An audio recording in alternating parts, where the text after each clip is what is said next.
Hello दोस्तों, आपके अपने यूट्यूब चैनल यूपीएससी नेट में स्वागत है। मैं तरुण गुप्ता आज बात करने वाला हूं 23 मई। आज की हमारी 23 मई की जो भी यहाँ पर डेली करंट अफेयर्स होने वाली है उसकी आज हम यहाँ पर बात करने वाले हैं। तो द हिंदू न्यूज एनालिसिस की हम बात करेंगे 6 करंट अफेयर्स की। पहले करंट अफेयर्स का हमारा विषय होगा Sariska tiger reserve. Sariska tiger reserve Rajasthan में है।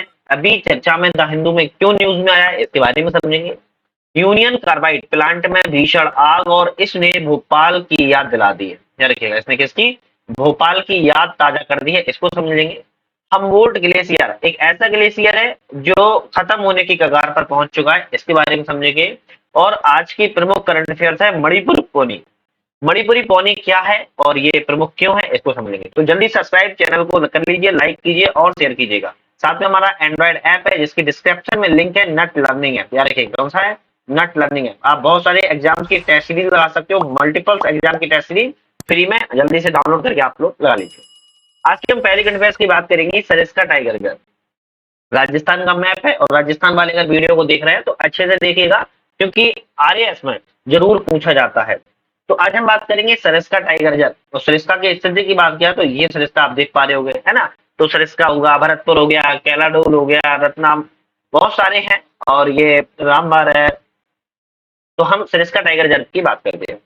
चर्चा में क्यों है सबसे पहले इसको समझेंगे, उसके बाद सरिस्का बाघ अभ्यारण्य के बारे में समझेंगे, फिर पादप एवं जंतु के बारे में इसको हम समझ लेंगे।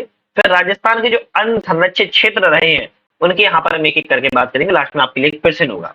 तो सबसे पहले समझते हैं चर्चा में क्यों है।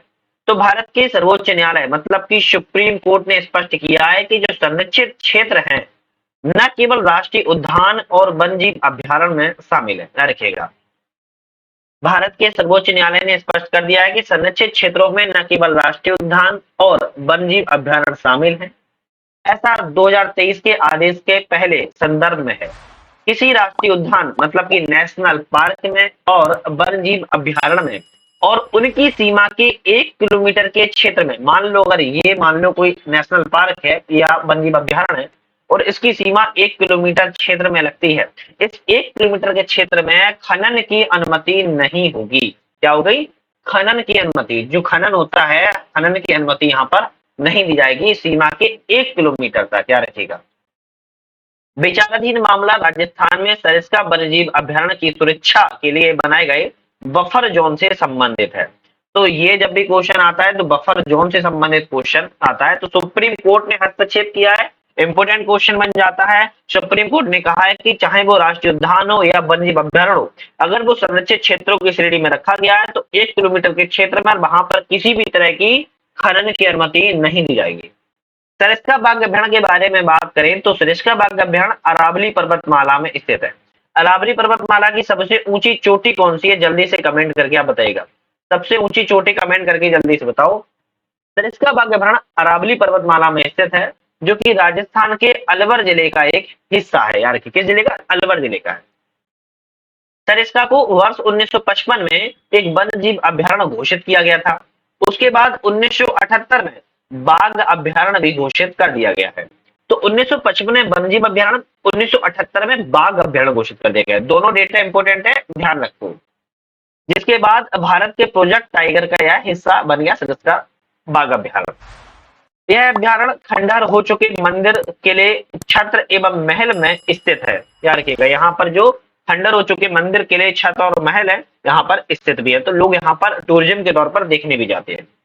कंकरवाड़ी किला, याद रखिएगा, प्रमुख किला है कंकरवाड़ी किला, अभ्यारण्य के केंद्र में स्थित है। मान लो अगर ये अभ्यारण्य है और इस अभ्यारण्य के केंद्र में कंकरवाड़ी किला स्थित पाया जाता है। कहा जाता है कि मुगल सम्राट औरंगजेब ने सिंहासन के उत्तराधिकार संघर्ष में अपने भाई दारा शिकोह को किले में कैद किया था। किसमें? कंकरवाड़ी किले में ही कैद किया था दारा शिकोह को।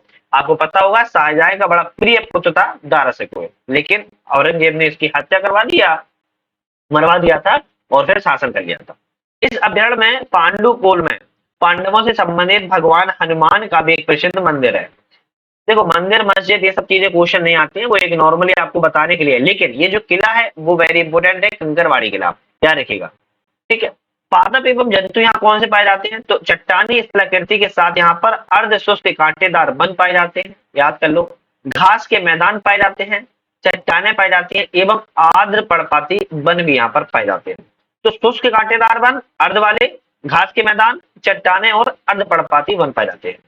अगर हम बात करें ढोक वृक्ष, सालार, कदिया, गोल, बेर, बरगद, बांस और कैर इत्यादि वृक्ष जो यहाँ पर पाए जाते हैं।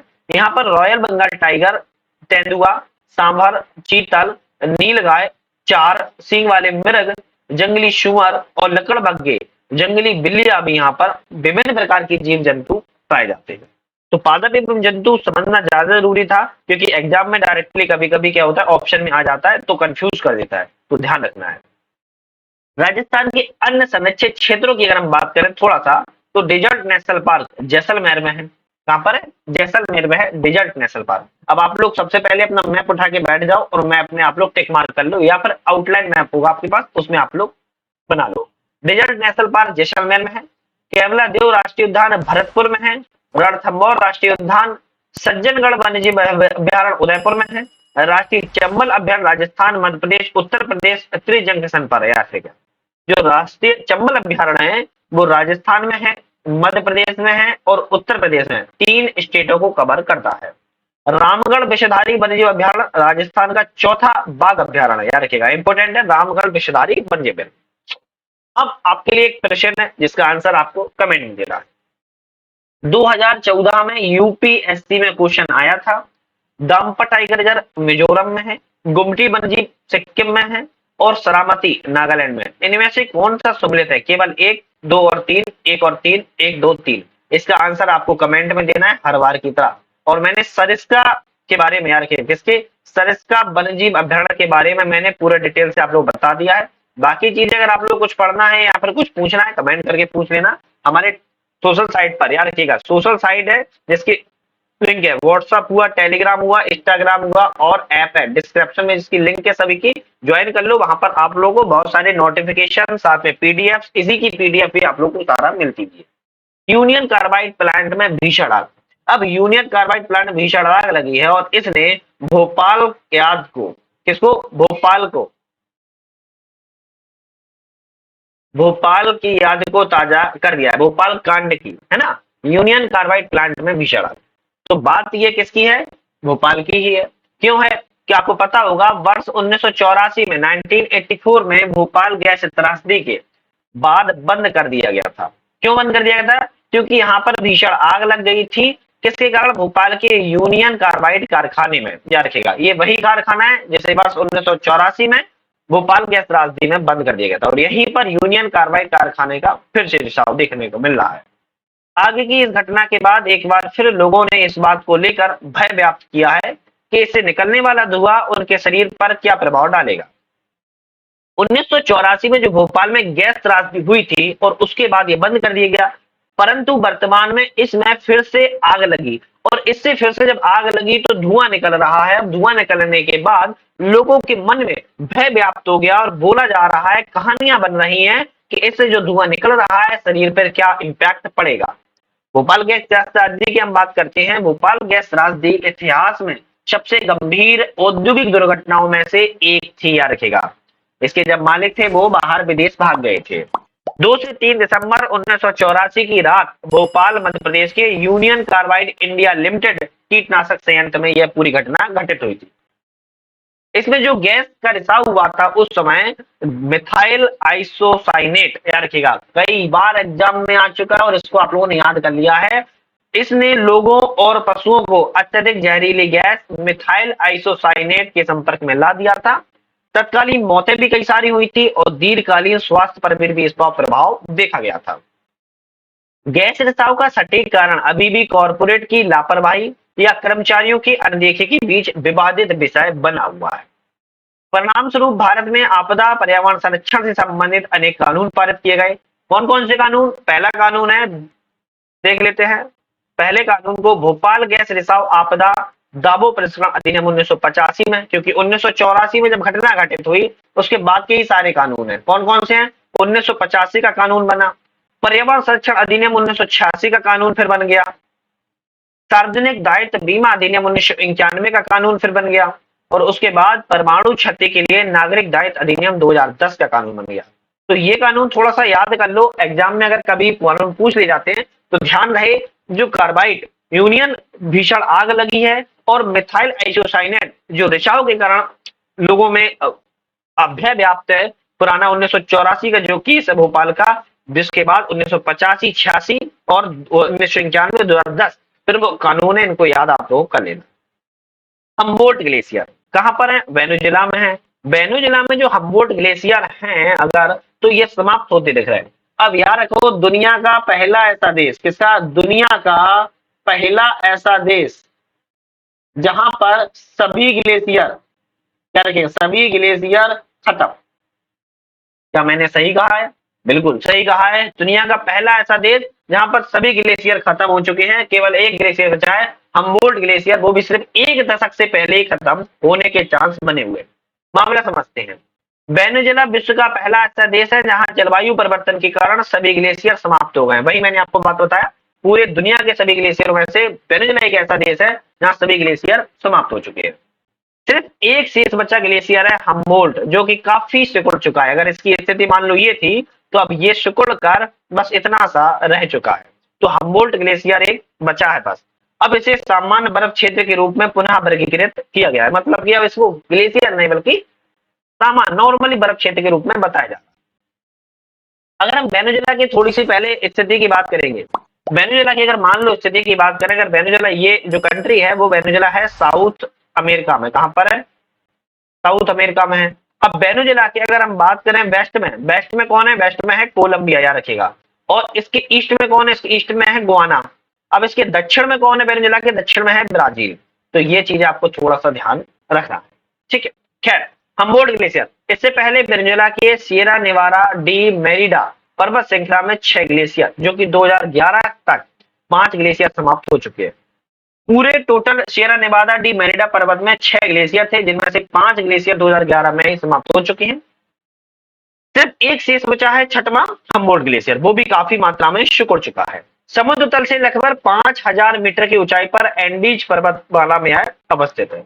एंडीज पर्वत पर्वतों के तापमान में उल्लेखनीय वृद्धि देखी गई है और ग्लेशियर पिघलने की गति यहाँ पर तेजी से देखी जा रही है। दक्षिण अमेरिका की पर्वत श्रेणियों में, जिसकी औसत ऊंचाई 8,900 किलोमीटर है, लगभग 9,000 किलोमीटर है, दक्षिण अमेरिका के दक्षिणी सिरे से लेकर कैरिबियन द्वीप, याद रखिए कैरिबियन पर जो महाद्वीप है उसके सबसे उत्तरी तट अर्जेंटीना, बोलिविया, चिली और कोलंबिया, इक्वाडोर, पेरू, वेनेजुएला के कुछ हिस्सों को कवर ये करता है। हम्बोल्ट ग्लेशियर के पिघलने में अब अल नीनो के कारण तेजी आई है। इसके प्रभाव जुलाई 2023 में भी देखे गए थे। तो हम्बोल्ट ग्लेशियर अब एग्जाम में आता है, तो हम्बोल्ट ग्लेशियर के बारे में मोटी मोटी याद रखना है। किस देश में है? देश याद होना चाहिए, वेनेजुएला में है। अगर बात की जाए वेनेजुएला में कितने ग्लेशियर थे, तो 6 ग्लेशियर थे। 5 ग्लेशियर ऑलरेडी पिघल चुके हैं 2011 में ही। एक ग्लेशियर बचा है हम्बोल्ट, जो कि काफी मात्रा में सिकुड़ चुका है। किस पर्वत श्रेणी में आता है? तो एंडीज पर्वत श्रेणी में आता है। ध्यान रखना है, वेनेजुएला की स्थिति की पूछ ली जाए, कोलंबिया वेस्ट में है, ईस्ट में गुआना है और साउथ में इसके ब्राजील है। और अगर नॉर्थ की बात किया है तो उत्तरी अटलांटिक महासागर, कैरिबियन सागर है।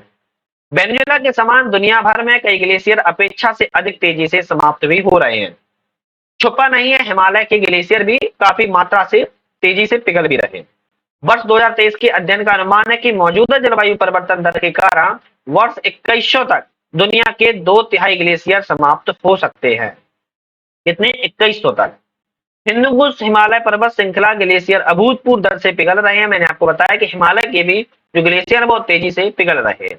यदि ग्रीन हाउस गैस उत्सर्जन में भारी कमी नहीं की गई तो संभवतः 2100 में उनके बर्फ की मात्रा 80% कम हो सकती है। कितना? 80%।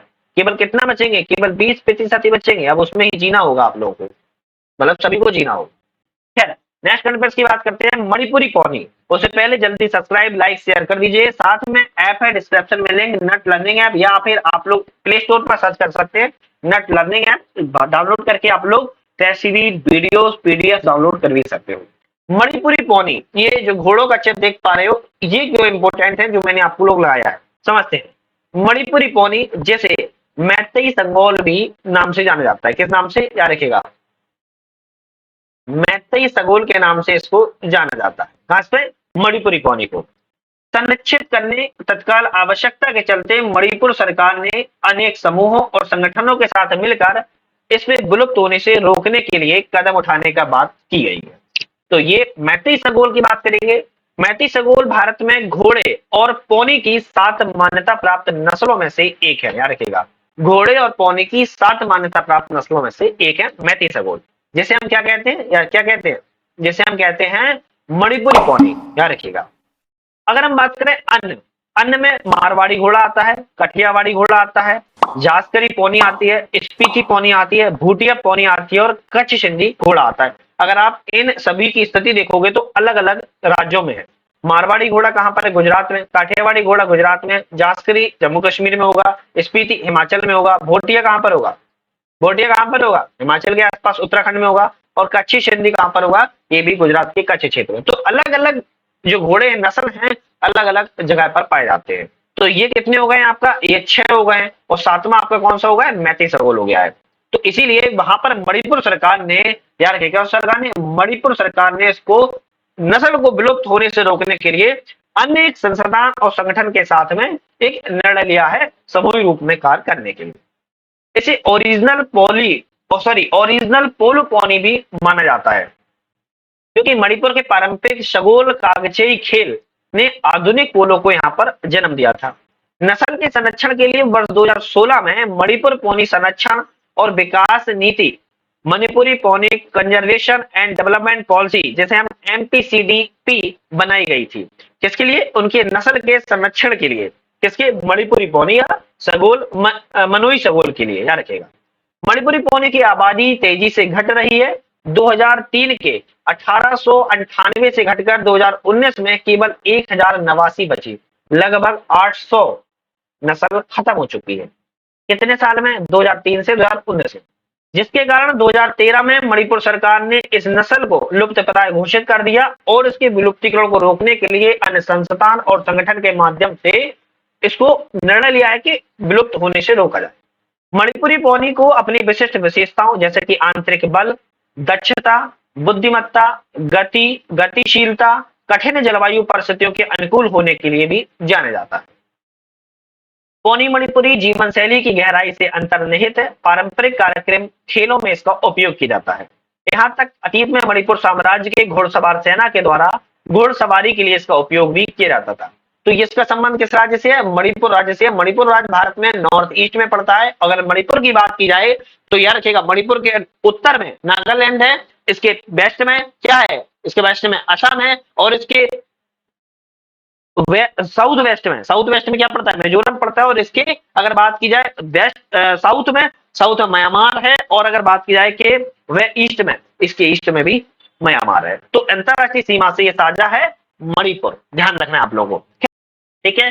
चलो आज के लिए समाप्त करते हैं। हमने 4 कंफर्म्स बात की है। द हिंदू की न्यूज एनालिसिस थी, डेली आती है, डेली देखते हो आप लोग, मुझे पसंद आती है, आप लोग देखते हो, मोटिवेशन मिलता है। साथ में चैनल को लाइक, सब्सक्राइब, शेयर कीजिएगा। साथ में ऐप है, इसको डाउनलोड करके आप लोग टेस्ट सीरीज भी लगा सकते हो, वीडियो डाउनलोड करके भी आप लोग उसमें देख सकते हो। आज ही समाप्त करते हैं, नेक्स्ट वीडियो पुनः मुलाकात करेंगे। वीडियो पे मिलकर बहुत बहुत धन्यवाद।